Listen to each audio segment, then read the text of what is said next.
Bienvenidos. Muchísimas gracias por estar aquí. Y le damos las gracias a José Carlos González Hurtado, que con tanta generosidad está hoy aquí, sábado, que acaba de llegar de Madrid. Y pues le damos las gracias. Sabemos que vamos a disfrutar mucho su exposición.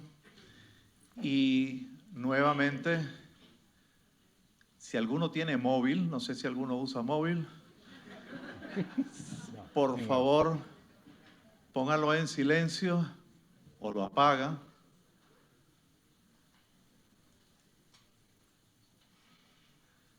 Si llega a sonar un móvil, nos acordaremos mucho de usted. Bueno, muchísimas gracias por estar aquí y le paso el micrófono a Felipe para que nos haga la presentación de nuestro exponente del coloquio de hoy. Muchísimas gracias. Gracias. Bueno, bienvenidos. Para limitar la presentación al tiempo más justo y no alargarme, la he escrito y así no me pasaré. La Iglesia siempre ha proclamado desde sus orígenes la compatibilidad entre razón y fe. Siempre ha visto la naturaleza y sus leyes como parte de la ley divina. Los primeros pensadores cristianos vieron en el logos de los filósofos griegos la intuición de una voluntad ordenadora del universo. El logos griego es, a la luz de la fe, el logos eterno, la segunda persona de la Trinidad, por quien todo fue hecho, como proclama el símbolo niceno, del cual conmemoramos ahora los 1700 años. En el siglo XIX, el llamado cientificismo, quiso romper esta armonía entre razón y fe, considerando a la razón, o sea, la ciencia, única fuente de la verdad. Ser científico y ser creyente parecían incompatibles, pero muchos científicos no lo consideraron así. Gregorio Mendel era un canónigo regular, padre de la genética. Louis Pasteur, devoto católico, fue el padre de la microbiología. Georges Lemaitre, sacerdote, el descubridor del Big Bang. Y así un largo etcétera desmienten el mantra cientificista. De Pasteur es precisamente esta frase: cuanto más estudio la naturaleza, más me asombra la obra del Creador. Así que cuando tomen leche o queso pasteurizado, acuérdense de la frase. Para hablarnos de la ciencia como vía de acceso racional a Dios, tenemos hoy aquí a un verdadero crack. Porque José Carlos González Hurtado es nada más y nada menos que uno de los top 100 Global Board Candidate, seleccionado por la selecta Financial Times, que es como el club del gourmet de los economistas, y mejor empresario del año y uno de los top 10 líderes en Israel. Así que impone mucho presentarlo, pero voy a intentar seguirlo. Licenciado y doctor en Derecho y Económicas, profesor de la Universidad Comillas de Madrid y en la de Tel Aviv. Ha sido también alto directivo en varias multinacionales, como por ejemplo Carrefour. O sea, cuando vayan a Carrefour una vez se acuerdan también de él, ¿no? Ahora es presidente de la cadena de televisión EWTN en España, la cadena católica. La pregunta es, ¿qué hace un empresario exitoso hablando de ciencia y fe? Pues lo vamos a ver enseguida. Su trayectoria va unida a un gran interés por las evidencias científicas de la existencia de Dios, a la que ha dedicado un libro que se puede adquirir aquí en Bonaigua y que se ha convertido en un gran éxito editorial y del que se ha hablado mucho. Invitado en varias plataformas de YouTube, ha tenido cerca de un millón de visualizaciones. Ha llenado salas de conferencias, sobre todo con muchos jóvenes. Lo dicho, un crack, al que vamos a escuchar ahora.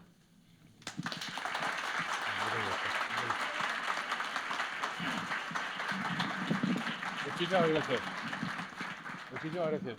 ¿Me oyen más o menos bien? Porque tengo 17 micrófonos puestos, así que espero que me oiga, alguno funcione. ¿Me oyen bien al fondo? Qué bueno. Pues no sé cuál quitarme. Porque mire, 1, 2, 3. Vamos a ver si lo entiendo. ¿Me oyen ahora sí? Sí, pero no voy a hablar así todo el rato. ¿Me oyen más o menos? ¿Cómo? ¿Me oye usted? El del pañuelo. Sí, ¿usted me oye? Espere. ¿Cómo se llama usted? Usted, el del pañuelo, sí, usted. Usted, sí, usted. ¿Eh? Curro, ¿no me oye? ¿Cómo me dice más o menos si me está contestando? Curro, eso es tan mentiroso. Qué mentiroso es Curro, de verdad. Qué tío. Pues me voy a poner la corbata, sí, sí. ¿Me oyen ahora mejor? Curro, ¿me oye usted? Si Curro me oye, que es el sordo, entonces todos ustedes me oyen. Vamos a ver. Bueno, pues muchísimas gracias por estar aquí también el sábado. Yo les cuento. Primero, la introducción ha sido tan bonita que ya no les tengo nada que contar. Todo lo que ustedes quieran, luego si quieren me lo pregunto. Pero, ¿por qué estoy yo aquí? Ustedes no lo pueden ver, pero desde la publicación del primer libro, Curro, ¿me oye? Usted si no me oye, me levanta el abrazo, ¿vale? Fenomenal. Sí, usted está aquí al lado, señora. De verdad, Curro. Váyase usted con Curro. No. ¿Me oye usted? ¿Cómo se llama usted? Curra. No. Bueno, pues nada, lo que le decía a Curro, Lorena, es que la razón por la que estoy aquí es esta. Vamos a ver, yo efectivamente soy presidente de WTN. Al final, quiero que lo sepan, les voy a pedir dinero. ¿Por qué les voy a pedir dinero? Porque lo tengo que hacer, porque tengo un voto de pedirles dinero para esa cadena de televisión. Tienen ustedes que saber que yo no cobro de la cadena de televisión. Ninguno de los de la fundación cobramos por ella. Entonces, por cierto, también todos los derechos de autor del libro no van para mí. O sea, Curro, Lorena, si les he caído mal, no tienen, compren ustedes el libro que no me voy a llevar nada. Pero la razón por la que estoy es esta. Todas las semanas, varias veces a la semana, desde que se ha publicado el libro, y para mi sorpresa, recibo mensajes de este tipo. Jorge, he sido agnóstico toda mi vida, descubrí tu libro, a día de hoy soy católico. La semana pasada fui al bautismo, confirmación y primera comunión de un joven que se había convertido, él era protestante, se había convertido y me invitó a ella. Cristina, su libro para mí movió la balanza a favor de Dios. Este me encanta, Juanjo. Poco a poco me fui alejando de Dios, estaba totalmente alejado. He escuchado muchos de tus podcasts, he comprado el libro. Esto ha hecho que vuelva a despertar mi fe en Dios y que vuelva a rezar, incluso ahora con mi hijo. Y si quieren que le diga la verdad, esa es la razón por la que estoy aquí. Y la razón por la que he escrito el libro y por la que me levanto temprano esta mañana, he dejado a mi mujer y a mis hijos todos dormiditos para estar con ustedes aquí. La razón es porque si les puedo ayudar a que ustedes salven su alma, no se ría, señora. La cosa es seria. Además, por su edad me parece que... Esto, no la conozco, perdóneme usted. Pero vamos, sí, la razón es para que intenten ustedes salvar su alma y yo de paso también salvar la mía. Ahora ríase más.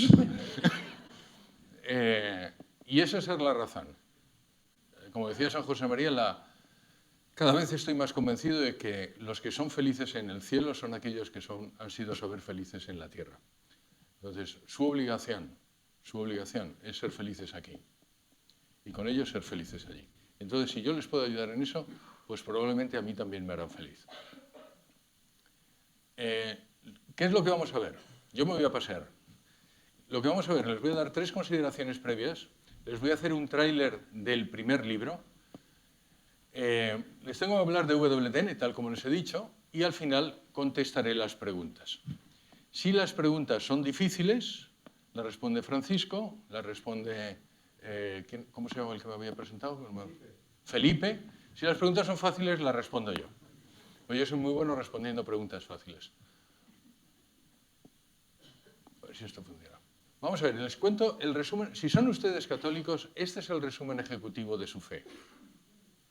Esto es lo que ustedes creen.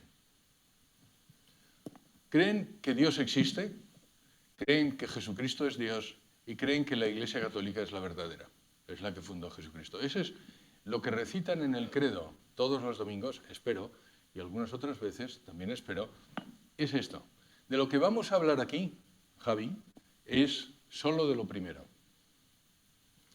Si tienen ustedes preguntas después de lo segundo o lo tercero, también los contesto. De hecho, el segundo libro trata más bien de esto, pero lo que vamos a tratar en esta conferencia es solo que Dios existe. No les voy a comentar, o sea, no les voy a demostrar que es Jesucristo Dios, ni que la Iglesia Católica es la verdadera.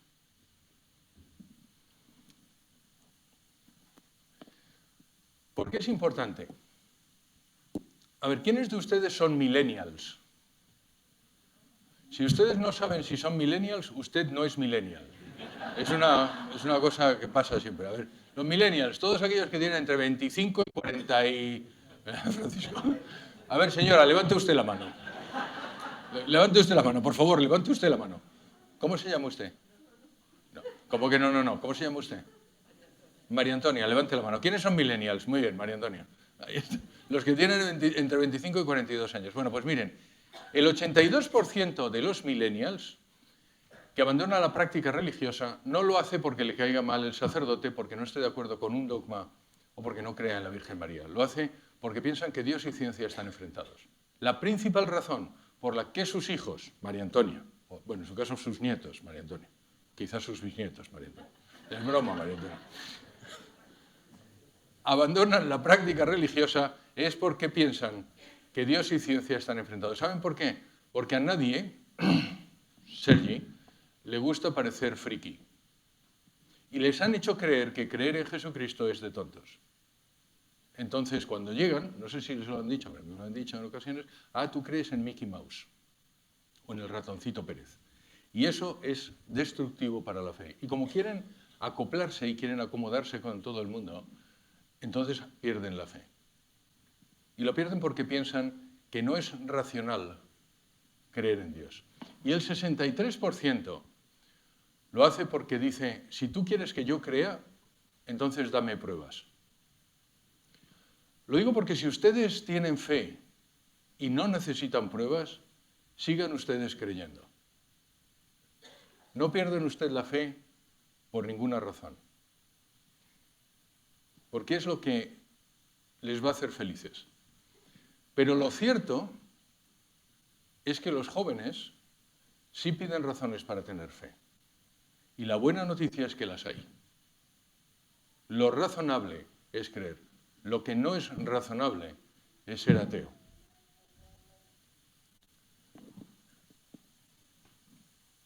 Esto funciona a ratos.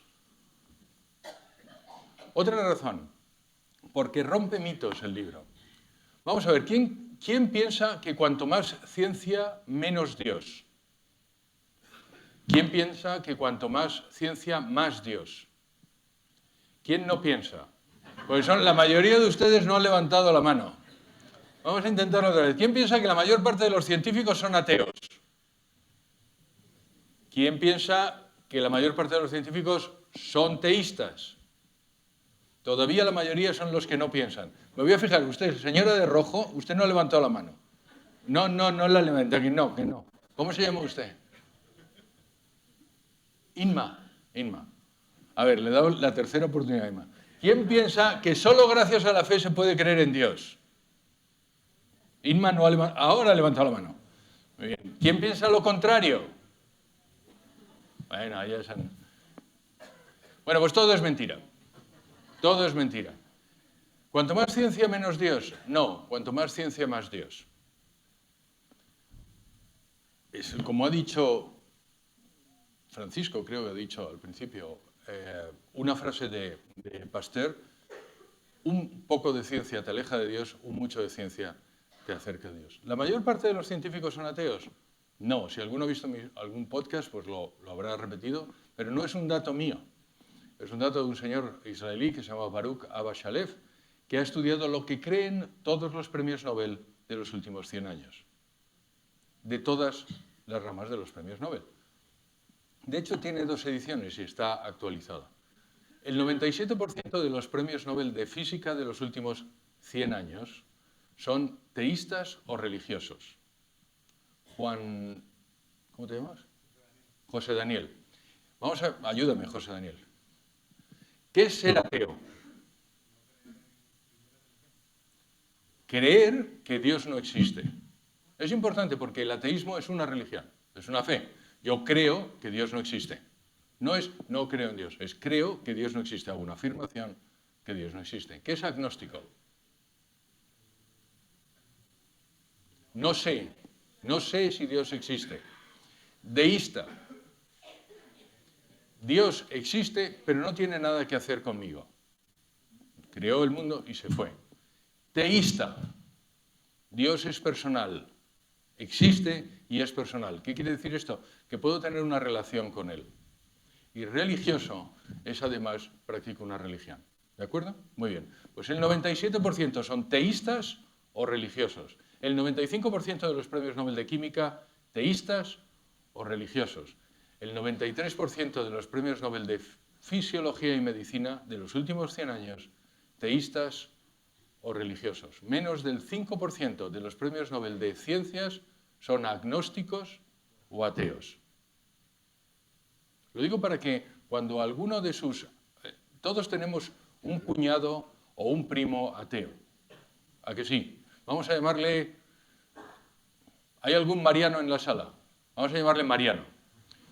Y que además se pone pesadísimo en Navidad. Se pone pesadísimo. Bueno, pues díganle esto. Díganle esto. ¿Por qué? Porque el 30% de los premios Nobel de literatura sí son ateos o agnósticos.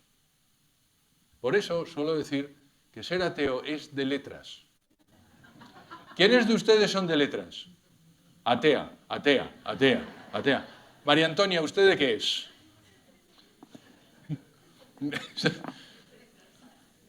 Mixta, claro, se nota. Y luego, solo gracias a la fe se puede creer en un creador. ¿Cómo se llama usted? Antonio. Solo gracias a la fe se puede creer en un creador. Muy bien. Pero ya, porque lo ha visto ahí. Pero bueno, está bien, vale, efectivamente. Vamos a ver, Antonio, ¿qué es la fe?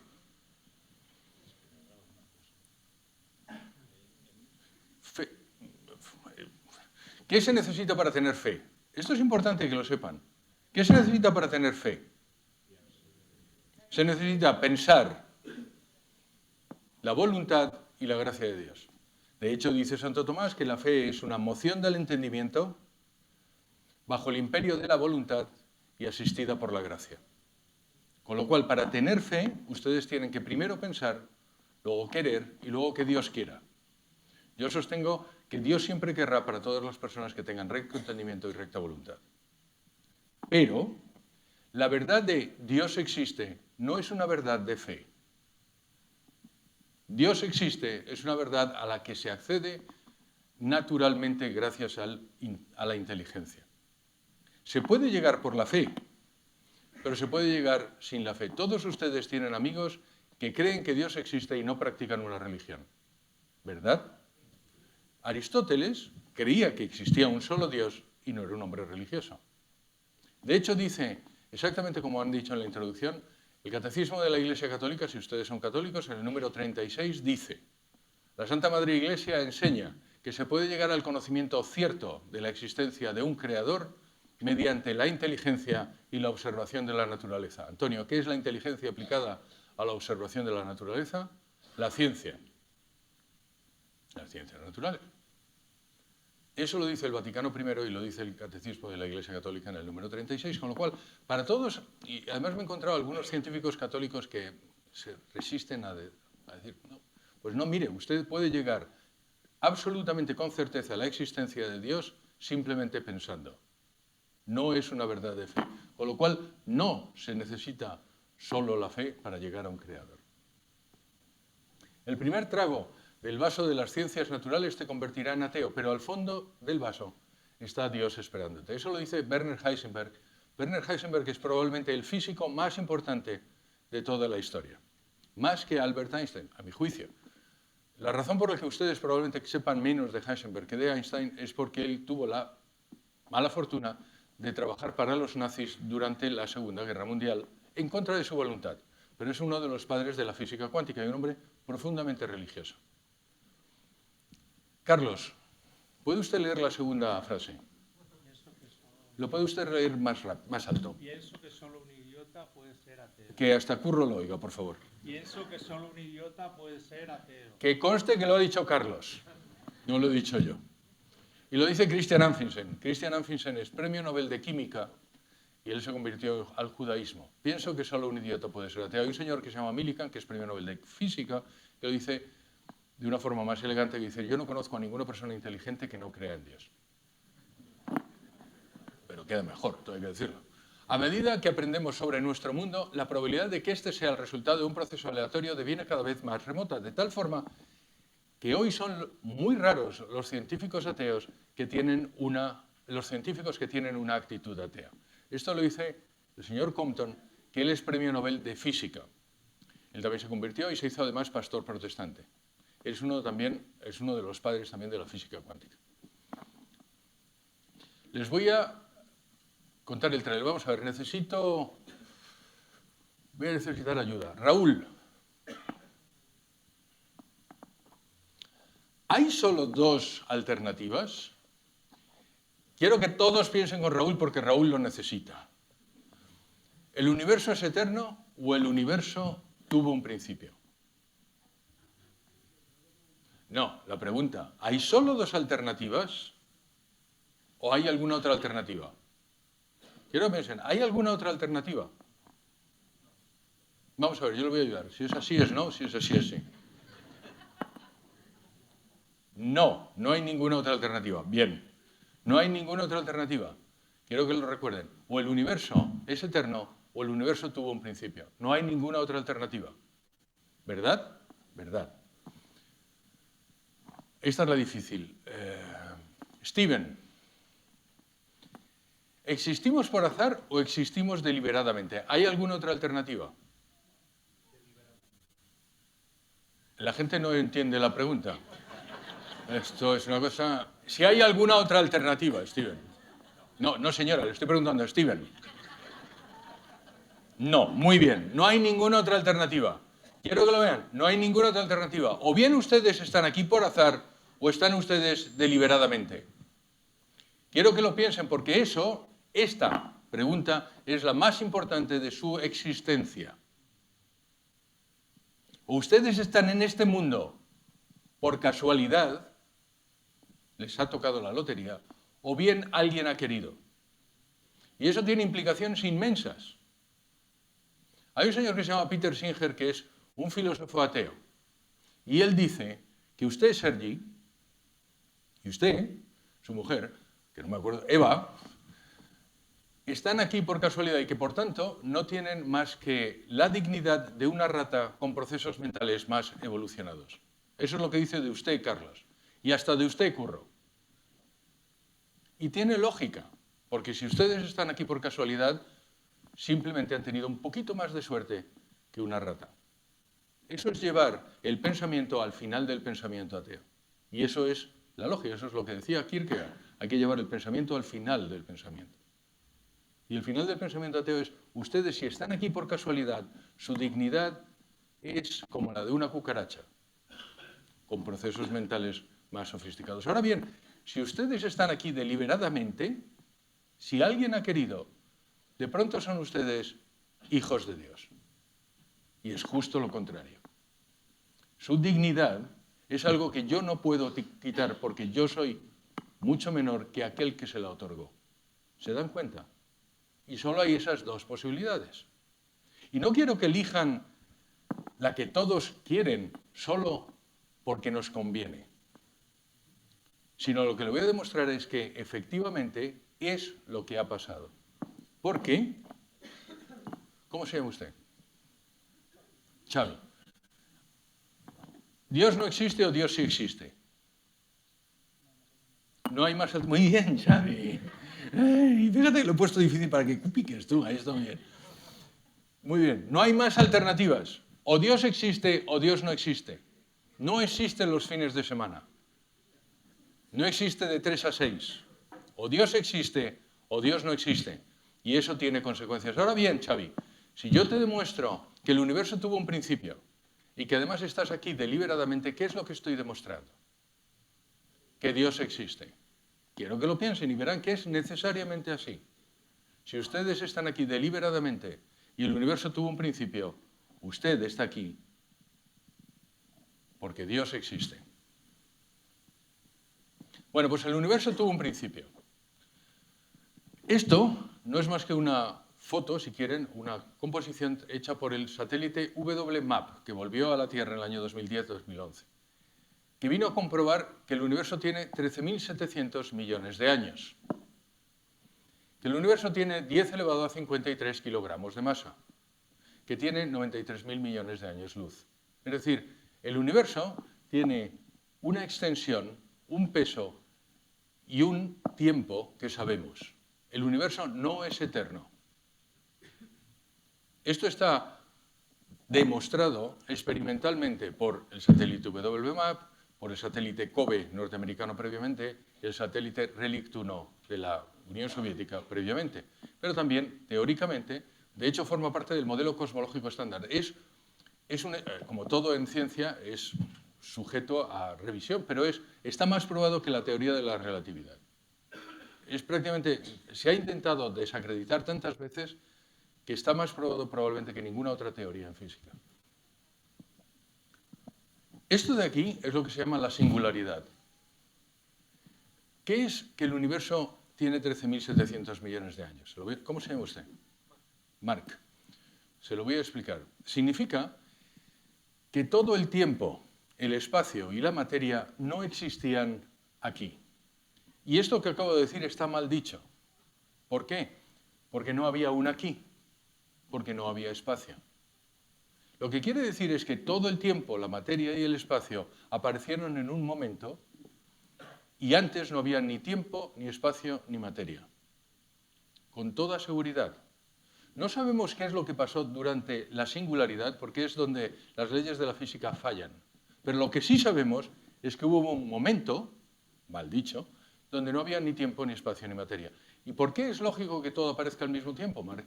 Porque si aparece la materia en un lugar, entonces ¿cuándo? Y si aparece la materia en un momento, entonces ¿dónde?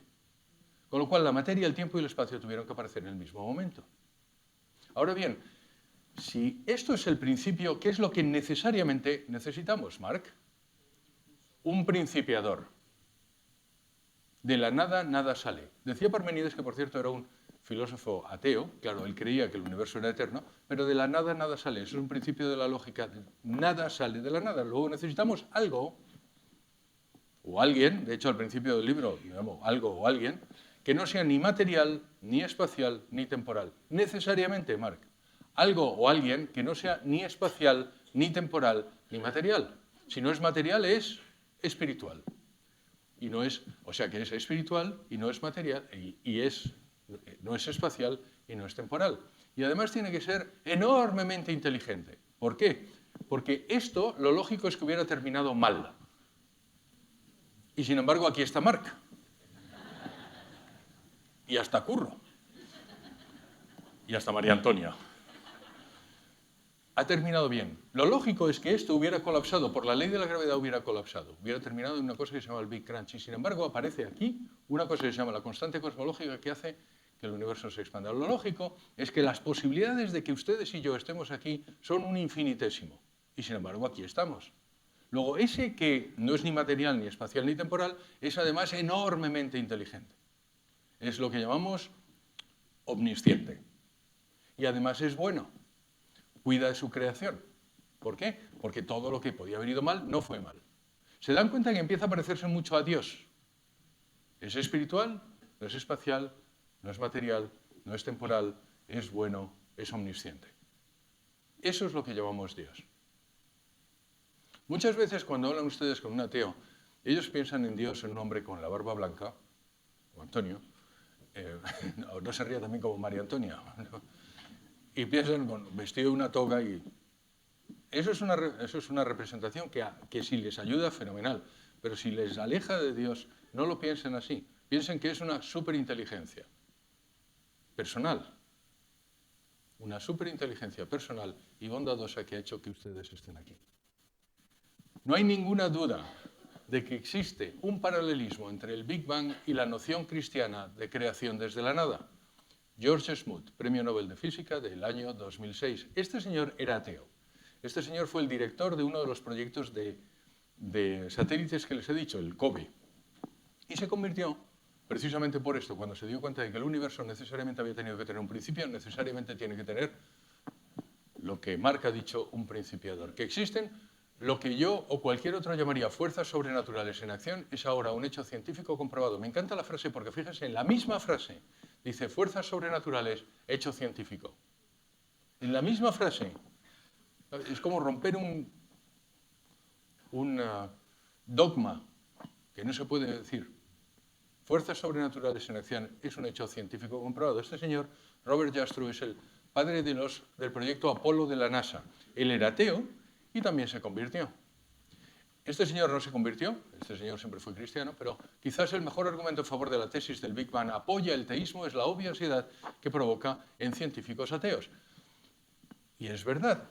Si yo les hubiera preguntado antes de esta conferencia si ustedes creían que el Big Bang apoyaba a Dios o no apoyaba a Dios, por lo menos el 50% de ustedes hubiera dicho que no apoyaba a Dios.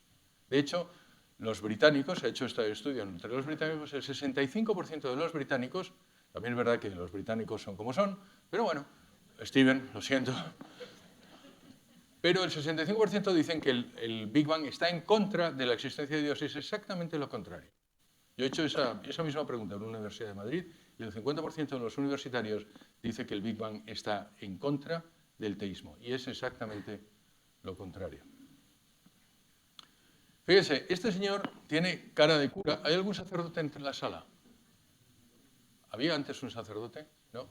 ¿Ya no? Bueno, pues fenomenal, hablamos más libremente. No, mentira. Bueno, pues este señor que tiene cara de cura, que viste como cura, es que es un cura. Es lo que le pasa a los curas.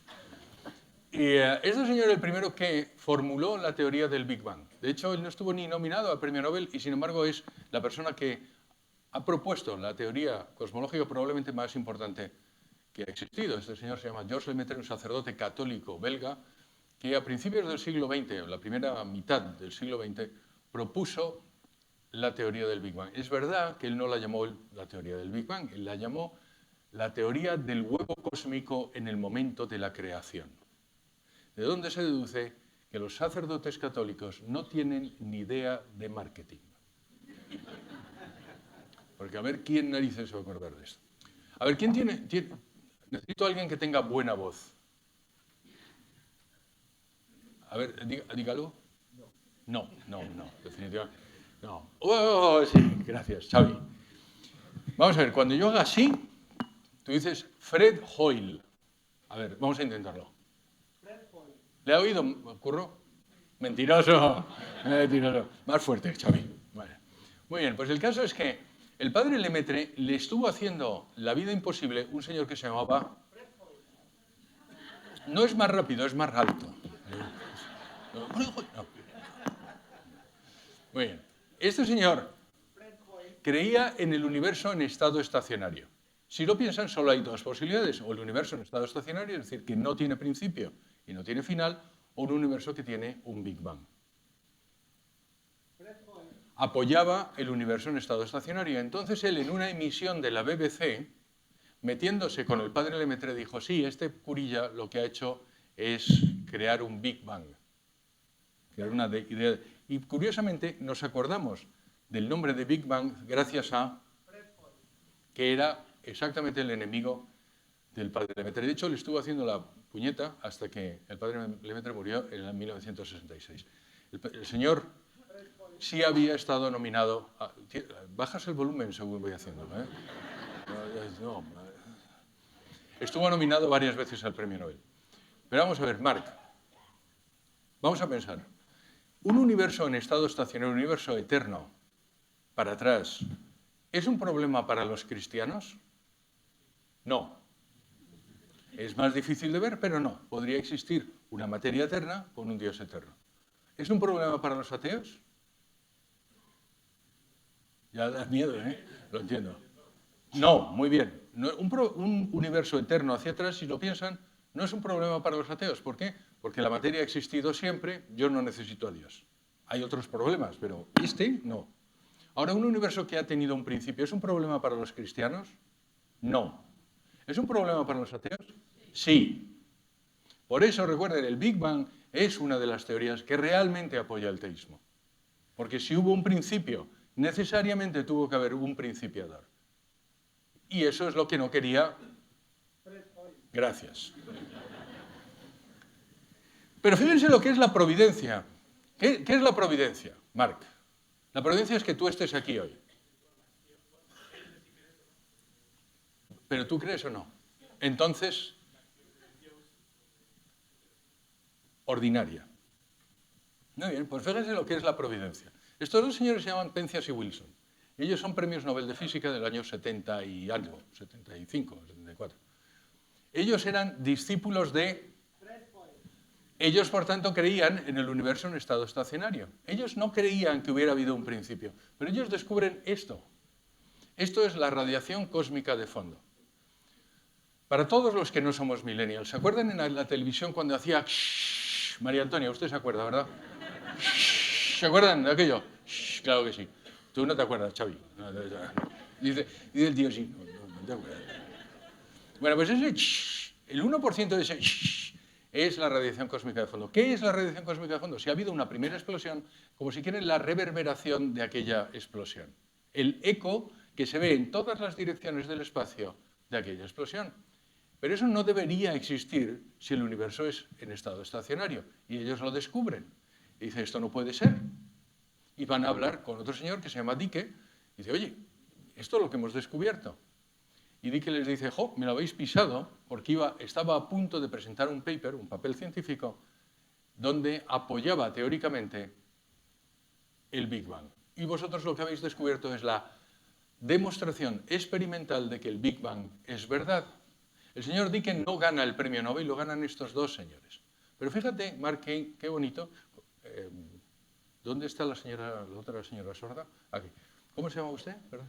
Lorena, es verdad. Fíjese, Lorena, qué bonito, que ellos publican el papel 6 meses antes de que el padre Lemaitre se vaya a la tumba. De tal forma que el padre Lemaitre se va a la tumba sabiendo que su teoría es cierta. Y además demostrada por 2 seguidores de...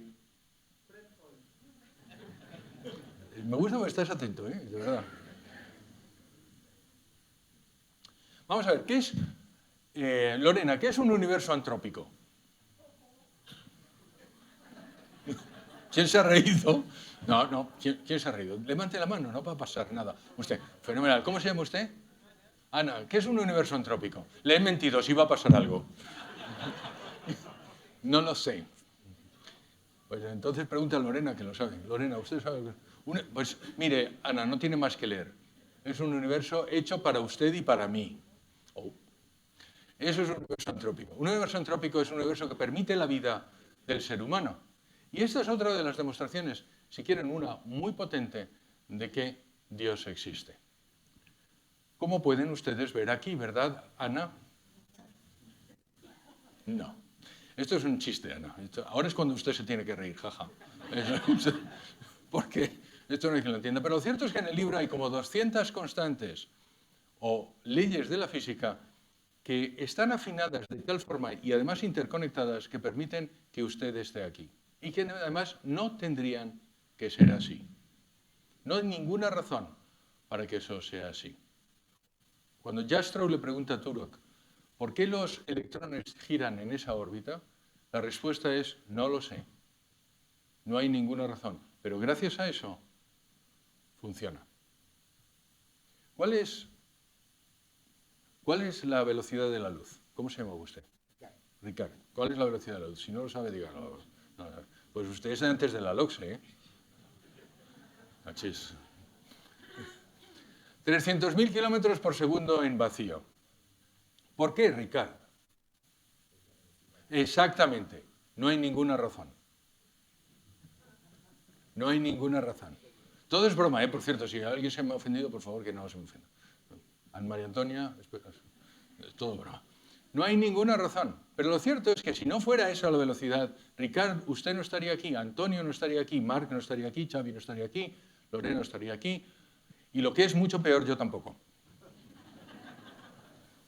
Y lo cierto es que esas constantes de la física son así porque las observamos. Porque, Ricard, las leyes, las matemáticas, ¿se inventan ¿O se descubren? Se descubren. Las leyes las constantes de la física, ¿se descubren o se inventan? ¿Por qué? Porque están ahí, son exteriores a nosotros, son objetivas y son observables. No lo hemos creado nosotros. Cuando los españoles llegan a América, ¿inventan América o la descubren? La descubren. ¿Por qué? Porque América estaba allí. Cuando nosotros descubrimos una nueva ley de la física, no la inventamos, la descubrimos. ¿Quién la ha puesto? Los artificios matemáticos están ahí. ¿Quién los ha puesto? ¿Quién los ha puesto? Hay un señor que se llama, esto normalmente no lo cuento, pero como me ha quedado usted bien, Ricard, se lo voy a decir. Hay un señor que se llama Eugene Wigner, que es un premio Nobel de física, que curiosamente pasó a la historia más por lo que les voy a decir que por su descubrimiento en física. Él escribe un papel que dice la sorprendente y casi milagrosa aplicación de las matemáticas a las ciencias naturales. Y lo que él dice con mucha razón es ¿por qué cuando estudiamos la física utilizamos las matemáticas y funcionan? Piénsenlo. La física es sobre los fenómenos naturales, sobre lo que existe. La matemática es puramente intelectual.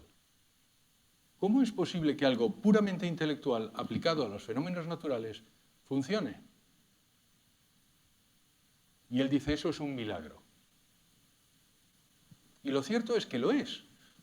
El que creó la naturaleza es aquel que creó la matemática. Es la misma mente.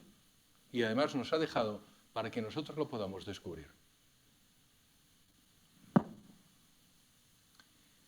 Les voy a poner un ejemplo. Vamos a ver. ¿Quién conoce lo que es la entropía? ¿Cómo se llama usted? Alicia, ¿qué es la entropía? Muy bien, es la medida del desorden en un sistema. La medida del desorden en un sistema es un concepto que entra con la segunda ley de la termodinámica, que por cierto inventa, o si quieres, describe por primera vez un católico austríaco, que se suicidó porque también le hicieron scratches, precisamente porque la segunda ley de la termodinámica demuestra que el universo tendrá un final y por tanto el ateísmo es falso. Pues hubo un señor que se llamaba Haeckel, que lo mismo que Fred Hoyle, al padre de la mente, este señor lo hizo con el otro, y se llamaba Brookman, creo, y acabó suicidándose. Bueno, pues la entropía es la medida del desorden en un sistema. Lo que dice la segunda ley de la termodinámica es que la entropía siempre aumenta, el desorden siempre aumenta, salvo que pongan una fuerza desde el exterior. Le voy a hacer para que usted se acuerde. Nosotros tenemos la entropía en mi casa. Mi hija Isabel, su cuarto. El desorden siempre aumenta. ¿Se da cuenta? Salvo que los padres vengamos y lo ordenemos. ¿Lo ve? Esto es la segunda ley de la termodinámica aplicada en mi casa. Muy bien. Pues, sin embargo, observamos en el mundo que hay orden. ¿Verdad, Alicia? Hay orden. ¿Y por qué? Porque hemos tenido suerte. ¿Por qué hemos tenido suerte? Entonces vamos a ver cuánta suerte hemos tenido. Vamos a ver, ¿usted viene con Marc? Es su cuñado, pues ya lo siento. No, pero ya verá cómo usted no lo va a sentir. Imagínese yo le doy a Marc, su cuñado, un billete de lotería y le toca. Y le doy otro billete de lotería mañana y le toca. Y le doy otro billete de lotería y le toca. Empieza usted a querer su cuñado, ¿eh? Y le doy otro billete de lotería y le toca. ¿Qué es lo que usted diría de Marc y de mí? Que pueda decir en público, vaya. ¡Qué suerte! Es usted una cándida. Vamos a ver, lo que toda persona normal diría es que hay algo amañado. ¿Verdad que sí, Ana? Claro, me gusta como usted piensa. Exacto, que hay algo amañado. Bueno, pues eso es lo que nos ha pasado a nosotros y no nos hemos dado cuenta porque es como el papel pintado. Nos pasa todos los días y no nos damos cuenta y ni siquiera lo agradecemos. Porque ¿cuántos de ustedes han pasado antes de venir aquí a dar gracias? Cuando terminen, todos a dar gracias. Porque eso es lo que ustedes tienen que hacer. Porque lo cierto es que nos ha tocado un billete de lotería todo el rato. Y no nos damos cuenta. Las posibilidades de que usted esté aquí son un infinitésimo, una vez más. Y esto se lo voy a demostrar ahora. Pero vamos, para decirles la mejor respuesta a esta pregunta fue en una universidad, no, en Madrid, cuando yo le dije a Alicia, yo le di el billete de lotería a Marc, ¿qué es lo que me dirías de Marc? Y me dice el señor, que era además abogado, dice que me tengo que hacer amigo de Marc. Digo, hey, tienes razón, además tienes razón. O sea, pero bueno, les voy a poner solo un ejemplo. Este señor, Penrose, calcula cuál es la entropía de nuestro universo antrópico. Voy a explicárselo. El desorden que existe en el universo que tenemos, que permite la vida humana, entre todas las posibilidades de los posibles universos. Dicho de otra forma, si yo le doy a Marc un billete de lotería y reparto 10 y le toca, ¿qué suerte ha tenido? 0.1. Si doy 100 billetes de lotería, 0.01. ¿Me siguen? Si le doy 1000, 0.001. Y así. ¿Cuánta suerte hemos tenido? Él lo que calcula es la entropía de los bariones, que son partículas subatómicas, 10 elevado a 80. No, ¿cuántos bariones hay en el universo? 10 elevado a 80. La entropía es 10 elevado a 43, 10 elevado a 123. Los espacios de fase es el logaritmo de la entropía. ¿Qué son los espacios de fase? Las posibilidades, si quieren, los billetes de lotería que hemos repartido. Con lo cual, el inverso es el exponencial. Dicho, créanme, y si no lean, cómprense el libro y lo lean. ¿Vale? Pero las posibilidades son una entre 10 elevado a 10 elevado a 123. ¿Cuántas son esas? Es un número tan grande que no se puede calcular. No hay un ordenador en el mundo hoy que pueda calcular 1 entre 10 elevado a 10 elevado a 123. De hecho, el señor Penrose, que es Premio Nobel de Física del año 2020, dice, imagínense todo el universo. Atribuyan un 0 a cada partícula atómica del universo. A cada átomo del universo, un 0. 0, todos esos ceros. Pues todavía necesitaría más ceros para decir cuál es la suerte que hemos tenido. Es mucho más fácil que a Marc le toque la lotería todos los días de su vida, desde que nace hasta que muere, teniendo una vida muy larga, que estemos aquí simplemente por la entropía. De hecho, termina diciendo esto, nos dice cómo de precisa debió ser la calibración del creador. Y no existe explicación para eso, salvo que alguien lo haya cocinado. De hecho, no creo que científico alguno examine las pruebas y llegue a otra conclusión que esta. Las leyes de la física se han formulado a propósito. Fred Hoyle. Muy bien, Xavi. Pues Fred Hoyle se convirtió al final. Se convirtió, no en cristiano, hasta donde yo sé, pero se convirtió en teísta. Y él tiene frases lapidarias como esta. Nadie puede creer que las leyes de la física se han formulado sino a propósito. Sino a propósito. Se han formulado a propósito. Se lo voy a decir fácil. Nadie puede creer que las leyes de... Todo el mundo tiene que creer que las leyes de la física nuclear se han formulado a propósito. Se lo digo en positivo. Por ejemplo, tiene otra frase que es famosa, que dice, no hay científico alguno que sea ateo por razones científicas. Las únicas razones por las que un científico es ateo son razones psicológicas. A ver, ¿quién conoce a Kurt Gödel? Muy bien, ¿cómo se llama usted? Pepito. ¿Y usted está en su casa ahora? No me diga eso. Bueno, Pepito, muy bien. ¿De dónde era? Voy a hacer una prueba rápida A ver, mi mujer es austríaca. ¿De dónde es Kurt Gödel?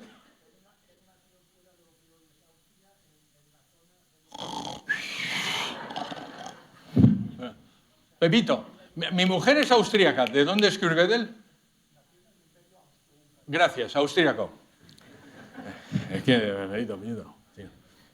Era austríaco cuando nació. Mire, yo lo siento, yo no pongo las fronteras. Era austríaco. Y esto, además, lo tengo mucho... ¿Por qué digo lo de mi mujer es austríaca? Porque nunca se sabe. Ustedes pueden llegar, hasta Pepito puede llegar a conocer a mi mujer, y es importante que le diga que en todas las conferencias hablo de ella. ¿Por qué, Pepito? Porque ni usted, Carlos, ni usted, Raúl, están casados con ella. Estoy yo casado con ella. Se fastidian, se dan cuenta. La mejor decisión de mi vida. Bueno, pues este señor es probablemente el matemático más importante de toda la historia. Hay dudas, hay otros señores que dicen que es von Neumann. ¿De dónde era von Neumann, Pepito?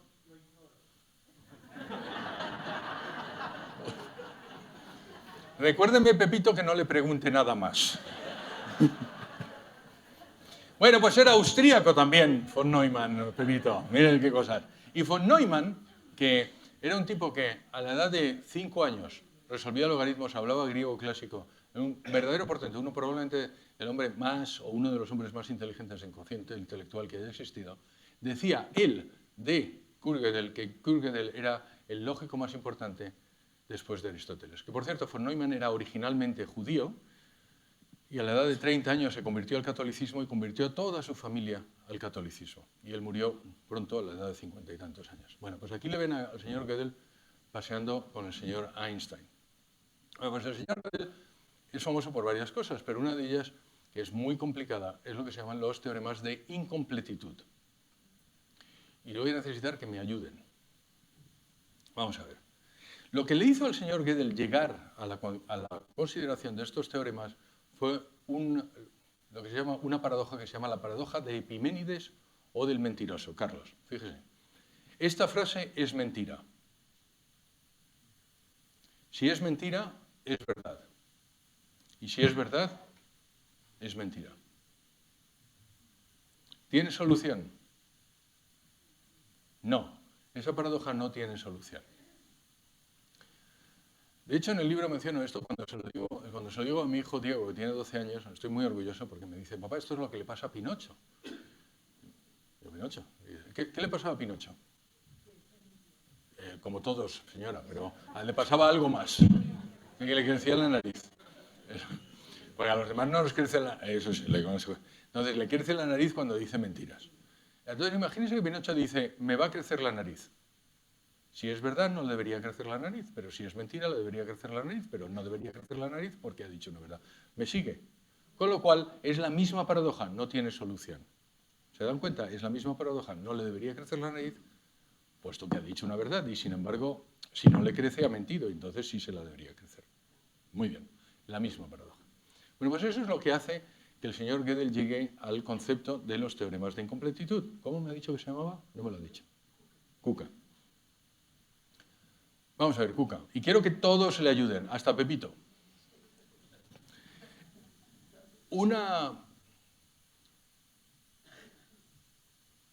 Todo lo que es demostrable es verdad.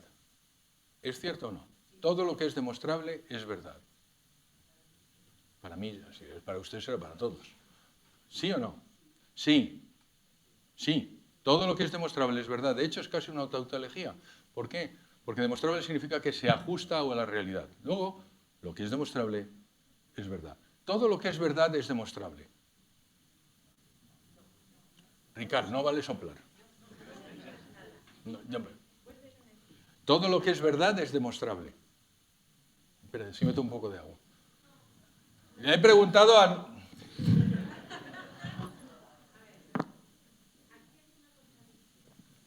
Señora, váyase con Pepito porque me está... Es que de verdad... Vamos a hacer grupos de los pesados, los sordos, los... No se ofenda. No, no es verdad. No es verdad. Todo lo que es verdad es demostrable.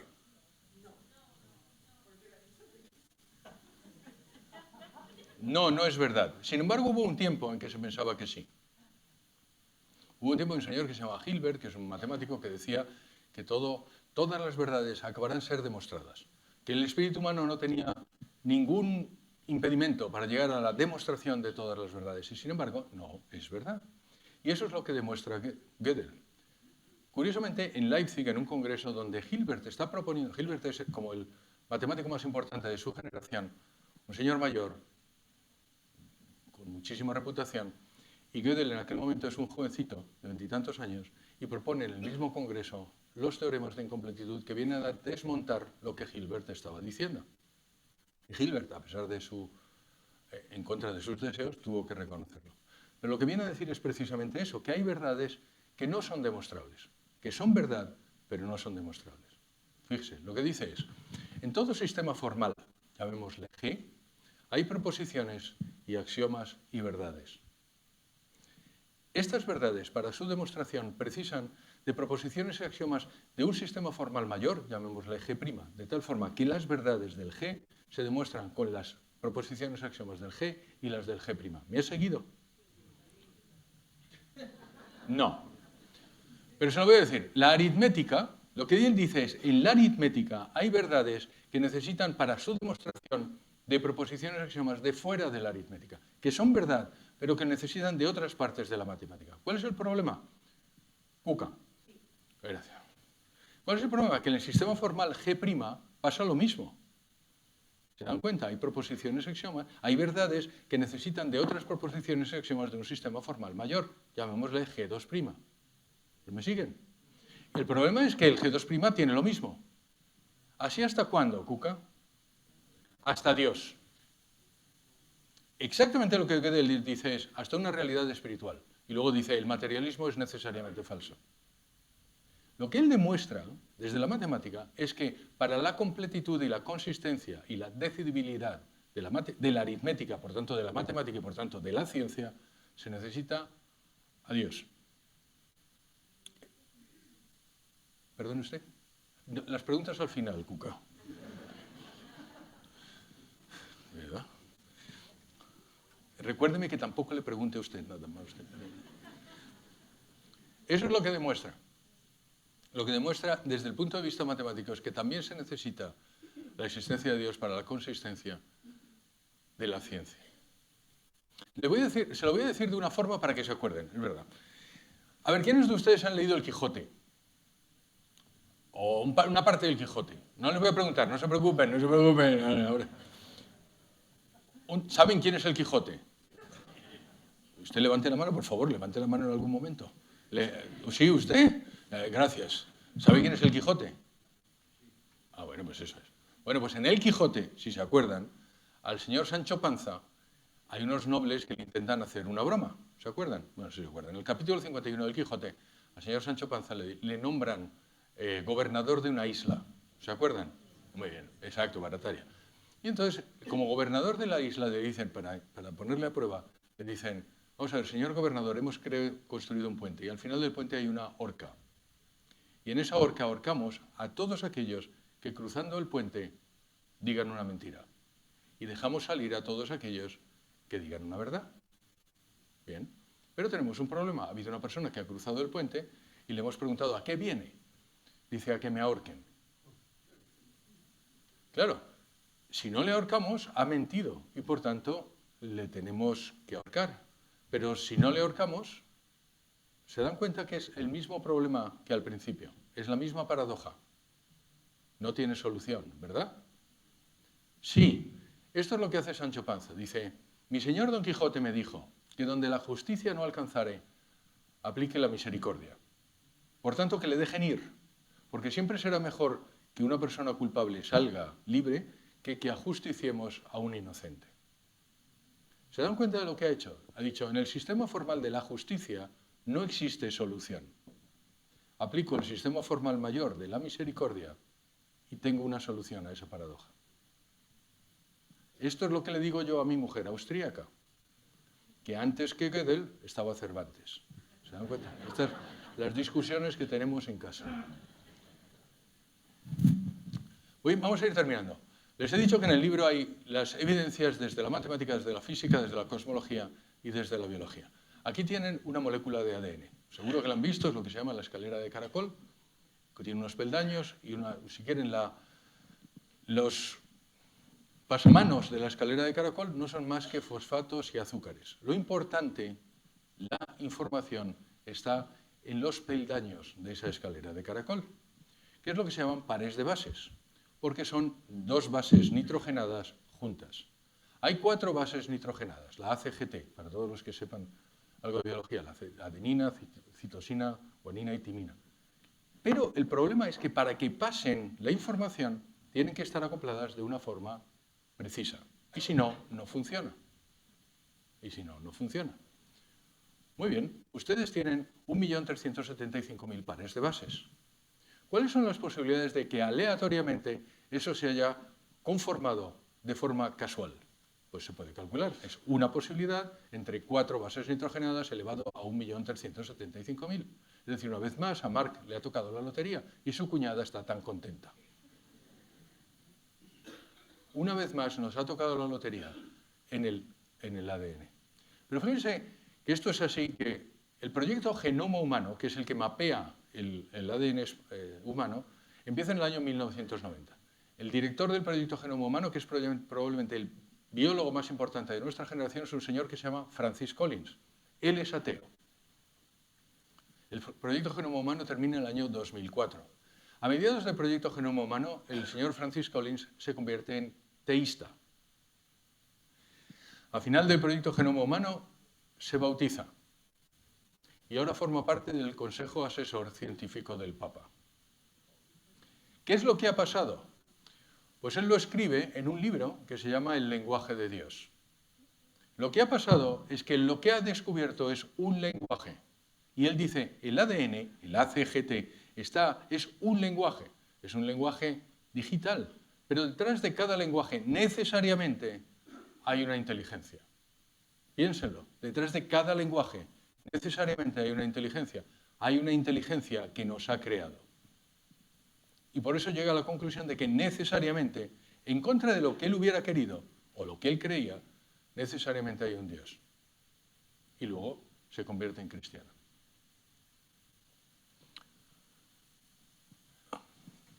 Xavi, creo que era usted al que le preguntaba al principio, pero si no. Si el universo no es eterno y no existimos por casualidad, ¿qué es lo que acabamos de demostrar? ¿Qué es lo que acabamos de demostrar? Que Dios existe. No hay salida. Ustedes pueden negarlo, pero ya será su voluntad, ya no será su entendimiento. ¿Se acuerdan cuando les dije? La mayor parte de las personas que son agnósticas o ateas lo son porque quieren. No lo digo yo, lo dice Santo Tomás de Aquino. No es un problema de entendimiento, es un problema de voluntad. No quiero creer. De hecho, hay un señor que se llama Thomas Nagel, que es un filósofo ateo, que dice eso, precisamente lo explica. Dice, y él es ateo, dice, yo me sorprendo que todas las personas a mi alrededor que son inteligentes creen en Dios, porque yo no quiero. Yo no quiero un universo que necesite a Dios. Hasta ahí la cita. ¿Qué es lo que está diciendo el señor Nagel? Lo que está diciendo el señor Nagel, aquí es mi interpretación, es yo quiero ser Dios. Yo no quiero estar sujeto a nadie. Es, si quieren, la primera tentación, y seréis como dioses. Para el científico que ha vivido su fe en el poder de la razón, la historia termina como en un mal sueño. Ha escalado la montaña de la ignorancia, está a punto de conquistar el pico más alto, y cuando se tira sobre la última roca es saludado por una banda de teólogos que han estado allí durante siglos. Este señor, Robert Jastrow, como les dije, es el padre del proyecto Apolo de la NASA. Él era ateo y se convirtió. Y esto es cuando se estaba convirtiendo. De hecho, estoy leyendo algún paper de él antes de convertirse, entonces él se manifestaba como agnóstico. Como les he dicho, les tengo que contar qué es WTN. Tienen ustedes los folletos en los libros, si no, también los tienen aquí, se lo puedo enseñar. WTN es una televisión que ustedes pueden ver, ahora verán en todos los sitios, en todos los sitios en España. Es gratuita, no tiene publicidad. Yo no cobro de WTN, todos los que estamos en la fundación no cobramos de WTN. El contenido es exclusivamente católico, es independiente y dirigida por laicos. No pertenece a ningún movimiento, a ninguna orden, ni a la conferencia episcopal. Estuvo fundada por esta señora, que es la Madre Angélica, una monja clarisa de clausura, norteamericana, de origen italiano, que la fundó en Alabama y que ha muerto hace 10 años. Y que, Antonio, ¿qué es lo que dice en rojo? Se financia solo con donativos. La pueden ver en estos sitios, lo pueden ver por la web y la pueden ver en YouTube. Les voy a decir, yo he vuelto a España hace 5 años, aproximadamente, sí, 5 años aproximadamente. He vivido toda mi vida fuera de España y me he encontrado una España que es, digamos, que tiene áreas de mejora. ¿Se dan cuenta? Qué bonito, qué elegante. Y si quieren que le diga la verdad, una de las cosas que ha pasado, o mi observación, es que esto ha sido por los medios de comunicación. Le echamos la culpa a los políticos y seguro que tienen mucha culpa, pero han sido los medios de comunicación los que han ido socavando, minando los valores cristianos de nuestro país. Entonces, lo que hemos hecho es traer un medio que haga de contrapeso para todo eso. Y eso es EWTN. Yo les puedo decir que en cualquier otra televisión ustedes entran a 100 y salen a 80. En EWTN entran a 100 y salen a 120. Hagan que sus hijos... Yo obligo a mis hijos que la vean. Además es divertido. O sea, hay cosas para chicos, para jóvenes, para adultos y todo lo demás. Pero, por favor, hagan caso al niño. Hagan un donativo. 5 euros al mes, fenomenal. 2 euros al mes, magnífico. 5 euros, punto, fantástico. Porque solo nos sostenemos con donativos. No tiene publicidad y no tiene subvenciones. ¿Por qué? Porque no queremos depender de nadie. Porque no queremos depender de nadie. Muy bien. Y ahora es cuando ustedes aplauden.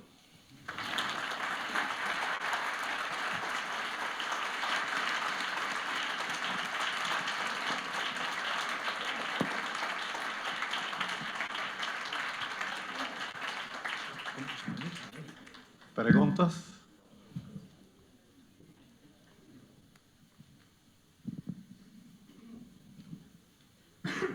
¿Hay sitios, los que estén de pie? Si hay algún sitio, por favor, cójanlo.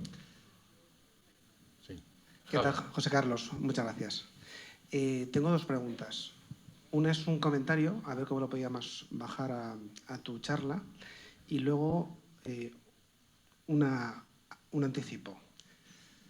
En tus vídeos de YouTube has dicho alguna vez alguna frase que a mí me ha llegado, y es que siempre hay la suficiente oscuridad para que el que quiera creer no crea, ¿no?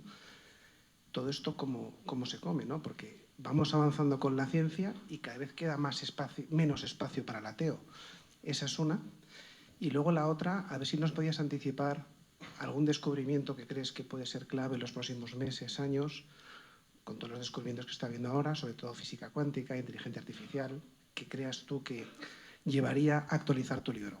Gracias. Sobre lo segundo te voy a contestar ya. No, porque está todo incluido en el libro. El libro salió hace 1 año y medio, una cosa así. Entonces, prácticamente no hay nada relevante que falte en el primer libro sobre la ciencia. En el segundo libro he incluido también todos los descubrimientos arqueológicos de hasta el año pasado. Que la arqueología, el segundo libro trata más de las evidencias de que Jesucristo es Dios. Entonces, yo suelo decir que lo único razonable es creer que Dios existe y lo más razonable es creer que Jesucristo es Dios. Y lo que propongo en el segundo libro son las evidencias de que Jesucristo es Dios. Y evidencias de eso son las arqueológicas. La arqueología está descubriendo prácticamente todos los años algo. Entonces, yo me acuerdo cuando yo estudiaba, también, entre otras cosas, estudié teología, pero me decía, bueno, pues es que no existe demostración de que Pilatos existiera. Pues ahora hemos descubierto una lápida que tiene Poncio Pilato, gobernador de Judea. Luego decían, tampoco es seguro que ¿cómo se llama el juicio? Caifás, gracias. Que Caifás exista. Y se ha descubierto el sepulcro de Caifás. Luego hubo unos que decían, no, es que Cafarnaún no existe y Betsaida no existe, porque no se habían descubierto. Y lo cierto es que Betsaida es el sitio que más se menciona en el Nuevo Testamento. Y ahora se han descubierto Betsaida y Cafarnaún. Entonces así van descubriéndose y confirmando todo aquello que viene a decir la Biblia. Que viene a contestar la primera parte de tu pregunta, que es, sí, hay la frase que es de Pascal, siempre existe suficiente luz para que el que quiera creer, crea, y suficiente oscuridad para el que no quiera creer, no crea. ¿Qué es lo que viene a decir? Que Dios nos deja siempre la libertad, lo que le decía antes, la voluntad, la libertad de no creer. De no creer en Jesucristo. Luego lo otro, yo creo que es pura necedad, pero no creer en Jesucristo nos puede dejar la libertad. Pero lo cierto es que el ateísmo se va moviendo, o la descreencia, en trincheras.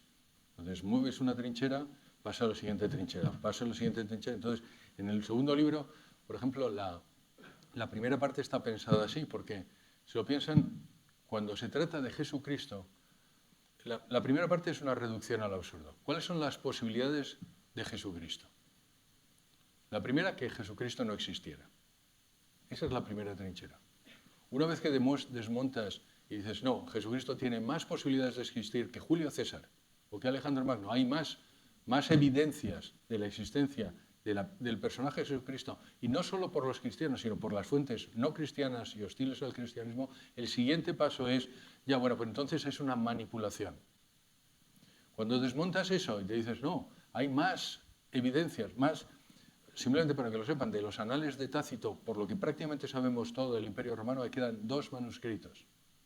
El primero de ellos escrito 800 años después de la muerte, 700 años después de la muerte de Tácito.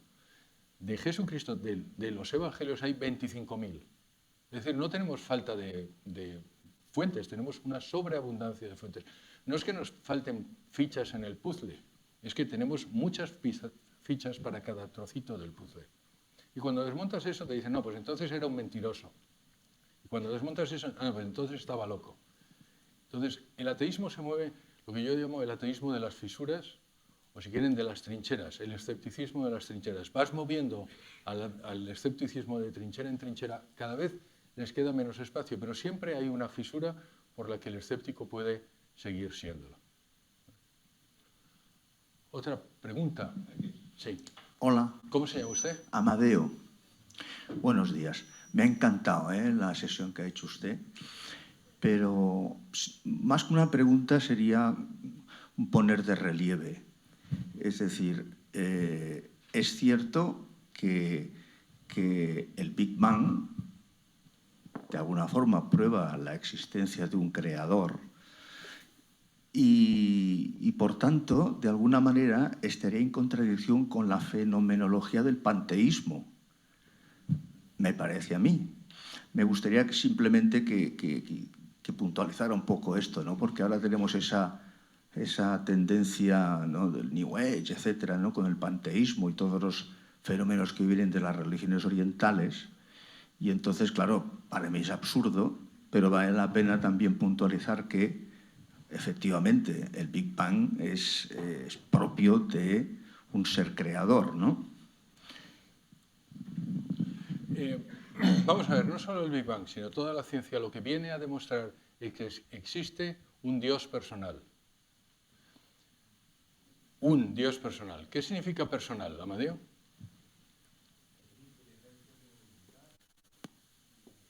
Es una persona, desde la Edad Media, Hugo de San Víctor dijo que es una... Exacto, desde Boecio. ¿Cómo lo ha dicho? Eso es una sustancia individual de naturaleza racional. Desde Boecio, luego Hugo de San Víctor y luego lo han cogido todos los demás. Eso es lo que demuestra la ciencia. Por eso digo muchas veces es una superinteligencia. Porque si eso ayuda a las personas del siglo XXI a entender lo que es Dios. Pero también lo que significa persona es alguien con el que puedes tener una relación. Eso es lo que también demuestra la ciencia. ¿Por qué? Porque lo que demuestra la ciencia es que esa persona no es un deísmo, es decir, no es que nos abandone, sino que cada vez que la cosa podía haber ido mal, la cosa va bien. Fíjense, la vida aparece en la Tierra, y nadie sabe cómo aparece la vida en la Tierra, pero la vida aparece en la Tierra justo en el momento en que la Tierra se había enfriado lo suficiente para poder acoger la vida. No antes, no después, y no es por casualidad. De hecho, se ha intentado hacer unos experimentos, se llaman los Miller-Urey, en los años 1970 y 1980 del siglo pasado, vamos, de 1980, de un señor que dijo, vamos a crear una sopa primordial con aminoácidos para ver si de allí surge la vida. Y aplicaron electricidad y, digamos, replicaron aquello que debió haber pasado hace 8.000 millones de años y no surgió vida. Se volvió a intentar una decena de años después y no surgió vida. Entonces, es cierto que no sabemos, por ejemplo, cómo ha surgido la vida. Yo no digo que eso sea una demostración de la existencia de Dios porque pasado mañana podemos descubrir cómo ha surgido la vida. Pero lo cierto es que hasta hoy no ha surgido la vida. Lo que sí dice la ciencia es que ese Dios es personal y que cuida de su creación. El New Age, el panteísmo, es muy difícil. es muy voluble. Entonces, usted dígame una en concreto y yo le digo, por ejemplo, suelen decir, pero esto ya no entra dentro de la ciencia, se suele decir dentro de New Age, la reencarnación. La reencarnación. La reencarnación no tiene lógica, pero no por la fe. Aparte de por la fe, lo digo para todos los cristianos, porque hay algunas personas que dicen, no, pues usted puede ser cristiano y creer en la reencarnación. No, miren, léense, aquí tenemos un sacerdote en la carta de los Hebreos, hay un exprofeso que dice solo hay un cuerpo. Pero es que además no tiene lógica interna. ¿Por qué? Porque la reencarnación supone que ustedes se reencarnan para salvar o quitarse algunos mierdecillas, perdónenme ustedes, que han tenido en la vida anterior. ¿Verdad? Eso es lo que... Yo todavía no me he purificado, entonces me reencarno y ahora me purifico. Eso es imposible porque no hay continuidad de la memoria. Es decir, porque usted cuando nace no se acuerda de lo que había pasado y por tanto va a repetir los mismos errores u otros distintos. Pero tampoco tiene lógica interna porque si lo llevan para atrás, usted se está reencarnando ahora porque ha cometido algunos errores, aquí cometió más, aquí cometió más, aquí cometió más y aquí era espíritu. Entonces, si un espíritu, al principio de la reencarnación es un espíritu no debería necesitar reencarnarse porque es completamente puro. Si se dan cuenta, no tiene lógica la reencarnación, al margen de que no pertenece a nuestra religión. Así es una cosa que... Y luego hay otra cosa más importante, es que lo que está detrás de la idea de reencarnación es que usted odia a su cuerpo. ¿Por qué? Porque pasado mañana tendrá otro cuerpo. Y al día siguiente otro cuerpo. Y sin embargo lo que nosotros sabemos es que usted es usted alma y cuerpo. Ese es usted. Alma y cuerpo. Mientras la reencarnación dice, no, somos un alma atrapada en un cuerpo. Y ese cuerpo lo vamos tirando y vamos, supongamos, mejorando de cuerpo. Yo debo estar muy bajo en la época de la reencarnación. A ver, otra pregunta. Aquí. Buenas. ¿Cómo está usted? Me ha gustado mucho su exposición, Muchas gracias. muy bien sintetizada, pero quizá yo he echado en falta el hecho de por qué ciertas ideologías persiguieron y masacraron a científicos que en sus descubrimientos o en su enseñanza estaban estrechamente ligados con el modelo de universo del Big Bang, ¿no? Y la teoría de la relatividad. Porque es sabido que ha habido regímenes absolutistas, sean del color que sean, porque han habido los estalinistas y han habido los nazis, que perseguían a aquellos que podían poner en entredicho su doctrina o su religión política. Y eso es lo único que he echado en falta. Muchas gracias, Pepito, pero de todas formas, como usted se va a comprar el libro, lo tiene ahí. ¿Por qué? Porque en la exposición no les cuento todo el libro, pero efectivamente, por ejemplo, cuando hablo, no les cuento todo el libro porque no tengo tiempo, de verdad que no me importaría. Pero, vamos. Pero cuando hablo del Big Bang en el libro, sí lo menciono. Hay un señor que se llama Friedman, que descubrió el Big Bang al mismo tiempo que el padre Lemaitre, aunque se le atribuye siempre al padre Lemaitre. El señor Friedman lo hizo separadamente. El señor Friedman, y todo esto lo cuento en el libro, era el director en Leningrado digamos, un laboratorio cosmológico. El señor Friedman descubre o escribe también la teoría del Big Bang. El Big Bang, y también lo menciona en el libro, dice la Academia de Ciencias Soviética, es el mayor reto que tiene la ciencia atea. Los soviéticos, después de 1917, consideran que el Big Bang es lo peor que lo que va a acabar con la filosofía materialista y, por tanto, el mayor reto que tiene la ciencia atea. Con lo cual, cuando Friedman, dentro del sistema soviético, escribe eso, lo que hacen es matarlo.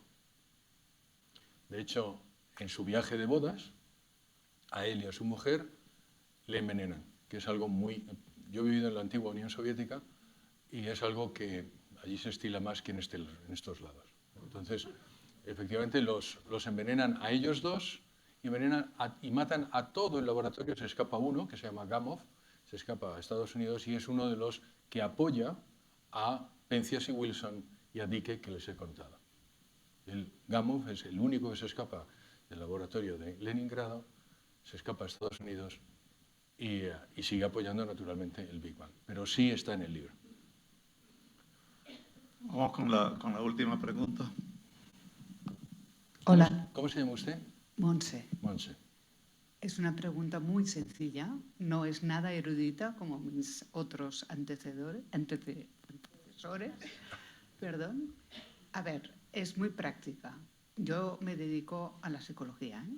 Y he encontrado a la persona atea. Y con todo mi cariño y toda mi atención y toda mi dedicación, no he conseguido nada. Este señor es antropólogo. Y entonces me ha dicho que él no cree, que las creencias son de los religiosos, que son fruto de la manipulación que les hace a la gente que va a misa. Entonces, esta persona dice que él no cree, él demuestra. Entonces, ¿qué le tengo que decir? Que se lea el libro. A ver, esto. Bueno, un momento. Le tengo que decir, haber estudiado o léete el libro. Yo elegiría la segunda parte, pero es mi opinión. ¿Sabe qué pasa? Que haber venido aquí, haberle invitado aquí. Jamás vendría, jamás. Bueno, pues entonces, yo le he dicho...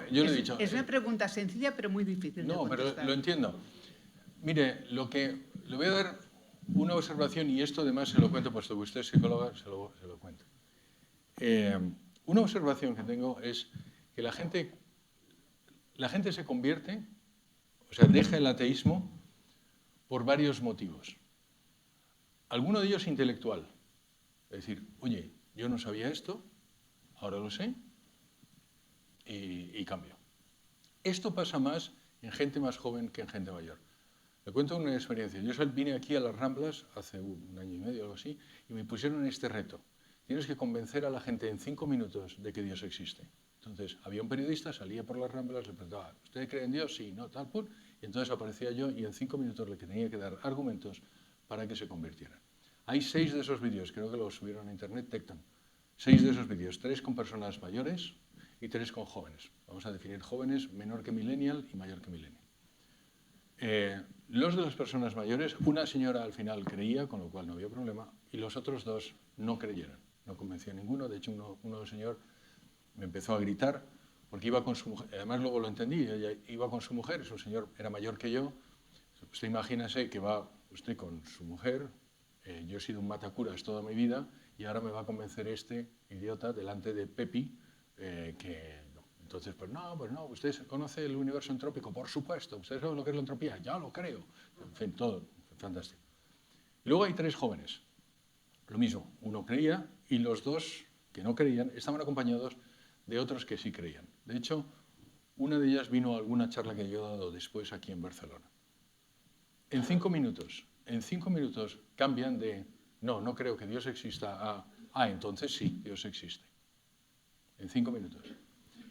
No quiero decir que se hayan convertido de ir a misa. No, lo único que pasa es, oye, yo no sabía esto que me cuentas de la entropía, no tenía ni idea del Big Bang. ¿De verdad el genoma humano es así? Pues oye, pues si esto es así, naturalmente Dios tiene que existir. ¿Qué es lo que ha pasado? Montse, lo que ha pasado es que ellos no tenían ataduras ideológicas con el ateísmo. Ellos habían adoptado una postura atea porque era, desde su punto de vista, la más lógica. Y eso lo entiendo. Yo sería ateo si esto me demostrara otra cosa. Yo sí soy de los que pido pruebas. Y lo lamento o no, pero es así. Entonces yo he llegado a la existencia de Dios porque no hay, hay evidencias suficientes como para que lo otro sea ridículo. Entonces, esas personas que no tienen ataduras, que no se han atornillado a sus ideologías, cambian. Estoy seguro que su amigo no tiene 20 años. Entonces, es muy posible que lo que esté él defendiendo es una forma de vida, es una ideologías. No quiero juzgar, sinceramente, cada una persona le llega el momento y Dios sabe cuándo le llega el momento, pero también recuerden que la salvación es personal y que depende de cada uno de ustedes salvarse. Yo, como les he dicho al principio, yo vengo aquí para intentar ayudarles a que ustedes se salven, pero no me hago responsable de ello. No me hago responsable, yo me hago responsable de mi vida. Eso pasa muchas veces cuando hablan con un señor, ¿qué tal, Manolo? ¿Vas creyendo en Dios? ¿Vas a misa mucho? ¿Practicas las cabezas? No, pero mi mujer Maite, la torta. Digo, Maite, pues Maite se salvará y tú no, Manolo. Es que hay gente que, hay Manolos que piensan que la cosa va por familias y no va por familias. Lo cierto es que cada uno es personal y nosotros tenemos, cada uno, usted hace bien. ¿Cómo se llama su amigo? Montse, ¿cómo se llama su amigo? Enrique. Usted hace bien en insistir en Enrique. ¿Por qué? Porque eso es lo que usted tiene que hacer para usted salvar su vida. Y Enrique tendrá que hacer lo que tenga que hacer. Y Enrique no ha venido aquí, usted se lo ha ofrecido. Esa es la responsabilidad de Enrique. Suelo decir, y esto es muy importante porque algo se ha perdido de esto desde que yo me fui de España hasta ahora. Usted no es usted por sus padres, por su ambiente, por sus amigos. Cada uno de ustedes son lo que son por sus decisiones. Lo que ha hecho que cada uno de ustedes sean lo que son sus decisiones. ¿Qué quiere decir esto? Que ustedes no van a poder cambiar el pasado. Y todos tenemos algo en nuestro pasado que no es deseable. Yo al menos. Y eso no lo puedo cambiar. Yo no puedo cambiar cómo empieza la película. Pero yo sí puedo cambiar cómo termina la película. Y eso es un cambio que se hace a partir de hoy. Las decisiones que ustedes tomen a partir de hoy van a decir cómo terminan ustedes la película. Y eso es lo importante. Eso es lo que le debería decir a Enrique. Lo importante, Enrique, es ser exitoso en tu muerte. No en tu vida, ser exitoso en tu muerte. Porque al final todos nos morimos. La razón, cuando yo me convertí, que no es verdad que me convirtiera porque yo era católico, pero digamos me lo tomé en serio, viviendo en Israel, fue precisamente eso. Te vas a morir. Memento mori, te vas a morir. Recuerden que esa es una verdad que es universal, más que los impuestos. Nos vamos a morir. ¿Y eso qué significa? Que cuando llegue ese momento, hagan ustedes algo que merezca la pena, que hagan que Nuestra Señora se acuerde de usted y diga, hey, de eso se trata. Pues muchas gracias y que Dios les bendiga.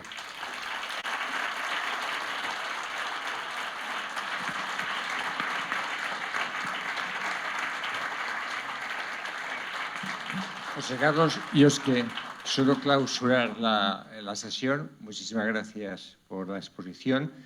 Muchísimas gracias también a todos los asistentes, porque sois los que hacéis posible que este ciclo vaya avanzando, ¿no?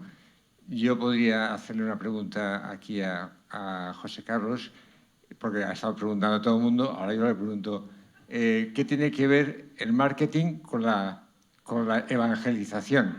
Porque, claro, yo estaba en la otra sala, que hay una sala con un circuito cerrado, y te he oído que los sacerdotes no tenemos ni idea de marketing. Es verdad. Entonces, bueno, estaba a punto de entrar aquí y decir, se acabó, pero no.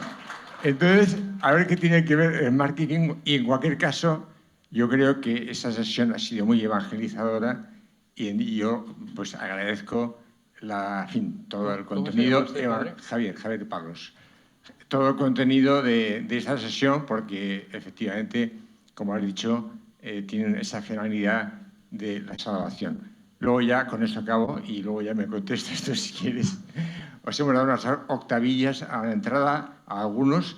No las tiréis a la papelera de fuera, sino al menos cuando lleguéis a casa la miráis y luego la tiráis, pero al menos leer la octavilla y eso. Bien, y el día 13, ¿no? Es el 13 de diciembre, tendremos la siguiente sesión, que será un concierto de Navidad de villancicos como cada año. Si quieres... Sí, don Javier. Muchísimas gracias por la... No sé si... Sí, gracias por la pregunta. Usted me ha preguntado eso, yo le voy a contestar otra cosa. Porque es que se me ha olvidado esto, entonces, y se lo había prometido a Monse. Miren, esto, dentro del libro, hay una parte que hablo de la teoría de la conformidad. ¿Qué es la teoría de la conformidad? Y eso es un poco también para explicar lo que le pasa a su amigo Enric Monse. Fíjense, este es un estudio que hace un señor que se llama Solomon Asch a finales del siglo XX. Y él coge alumnos de la universidad y les dice, vamos a ver, quiero que miren la longitud de las A, B o C y me digan cuál de la A, B o C tiene la misma longitud que la muestra que tienen ustedes a la izquierda. Todo el mundo vemos que es la C. Muy bien. Pues entonces él empieza a preguntar a los 8 alumnos que tiene y empieza a decir la A, la A, la A, la A, la A, la A, la A, la A. El 80% de los casos la respuesta es la A. ¿Qué es lo que ha pasado? Lo que ha pasado es que no era un estudio sobre visión, era un estudio sobre conformidad. Lo que él había hecho es que los 7 primeros alumnos estaban conchavados con él y el octavo era el objeto del estudio. Entonces los 7 decían A, A, A, A. ¿Y sabe lo que pasa? Que el octavo decía A. ¿Por qué? Porque se quería conformar con el grupo. Eso a veces es lo que les pasa a los Enrics. Eso es lo que les pasa a los Enrics. Ellos están en un grupo de ateos y lo que es confortable es serlo y lo que es difícil es decir lo contrario. Pero eso no es lo que les demandan a ustedes. Cuando nuestro Señor dijo, ustedes son la luz del mundo, ustedes son la tal sal de la tierra, no se lo dijo a él, a los que llevan alzacuello, nos lo dijo a todos nosotros. Pero el experimento sigue y lo que él hace es, uno de los 7 va a decir la verdad. La A, la A, la A, la C, la A, la A. ¿Y saben lo que pasa? En el 80% de los casos, aquellos que tenían antes decían la A, en el 80% de los casos dicen la C. Es decir, solo basta que uno diga la verdad para que todos vean la verdad. Es lo del emperador desnudo. ¿Se acuerdan? El traje nuevo del emperador que va desnudo. Es la misma historia. La misma historia. Eso es lo que ustedes tienen que hacer. Usted le tiene que decir a Enric la C, porque solo uno. Por eso es importante también EWTN, porque da igual que todas las televisiones digan o mentira. Nosotros decimos la verdad. Y ahora es cuando me meten en la cárcel. ¿Cuántos sexos hay? La C. La C. Eso es. Yo solo quería añadir que me había olvidado, que a mí me sorprendió y por eso en parte te invitamos, porque hace un año y pico pusimos a la venta el libro Arriba tenemos una buena librería y se iba vendiendo. Yo le iba riñendo a la que pone los libros y digo, oye, trae más libros. Muy bien. Porque pues de uno en uno no vamos a avanzar nunca, ¿no? Y se han vendido bastantes. Por tanto, ahora queda el de Jesús, ¿no? Viene el de Jesucristo y ya está. Y luego has dicho de subir arriba y dar gracias. Bueno, pues todo el mundo damos gracias arriba donde sea al Señor, pues porque nos ha tocado la lotería, nos ha tocado, pues eso, el tener fe, el tener fe.